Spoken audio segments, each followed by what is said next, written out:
আমরা ততক্ষণ চুপ যতক্ষণ আমরা আমাদের চিন্ময় প্রভুর উপর এক ফোঁটা হাত না আসে। যদি এক ফোঁটা হাত আসে প্রশাসনের উপর আমার হাত জোর, এক ফোঁটা যদি হাত আসে চিন্ময় প্রভুর উপর, আমরা কিন্তু আর থামবো না। এতদিন শান্তিপূর্ণ সমাবেশ করছে, আর শান্তিপূর্ণ সমাবেশ করবো না। আপনারা দেখেছেন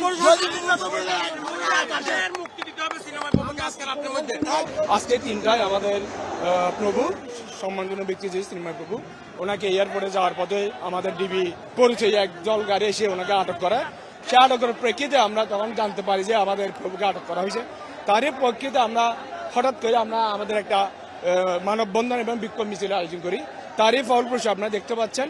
আমাদের একটাই দাবি যে আমাদের চিন্ময় প্রভুকে অনতিবিলম্বে একজন ছেড়ে দেওয়া হয়, কারণ উনি একজন আমাদের শুধু সনাতনের না, উনি মহাবিশ্বে একজন আলোচিত একজন ব্যক্তি। ওনার কিছু হলে চট্টগ্রাম সারা বাংলাদেশে কি আন্দোলন এবং বিক্ষোভ মিছিল শুরু হবে।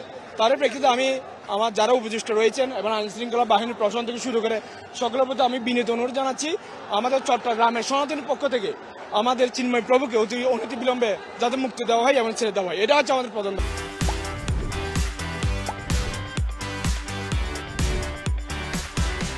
আপনারা দেখেছেন নিউ মার্কেট পতাকা লাগানোর ঘটনায় চিন্ময় প্রভু সহ আমাদের 19 জন সমন্বয়ককে মিথ্যা মামলা দিয়ে হয়রানি করেছেন এবং হাজারীগঞ্জের ঘটনায় চিন্ময় প্রভু কোনো জড়িত নাই, এটা তো ওনাকে মামলা দিয়ে বিভিন্নভাবে প্রশাসনিক হয়রানি করেছেন। এবং আপনারা দেখেছেন রংপুরে আমাদের সংখ্যালঘুদের উপর কিভাবে মুসলিমরা হামলা করেছেন। এই সব কিছুর প্রতিবাদে আজকে 5টা বাজে চিন্ময় প্রভুকে ঢাকা থেকে তুলে নেওয়া হয়েছে ডিবি পরিচয় দিয়ে। আমরা এই সব কিছুর প্রতিবাদ জানানোর জন্য আজকে সংখ্যালঘুরা রাজপথে আছি।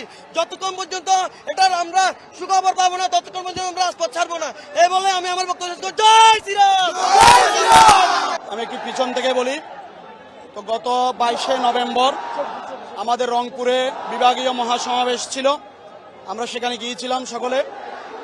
তো সেখানে উত্তরবঙ্গের প্রায় 8টি জেলা থেকে প্রচুর সনাতনীরা তারা অংশগ্রহণ করার জন্য আসছিল এবং বিভিন্ন স্থানে বিভিন্ন জেলায় তাদেরকে বাধা দেওয়া হয়েছে এবং 2টা জায়গায় সনাতনীদের উপর আক্রমণ হয়েছে, মাথা ফেটে গেছে।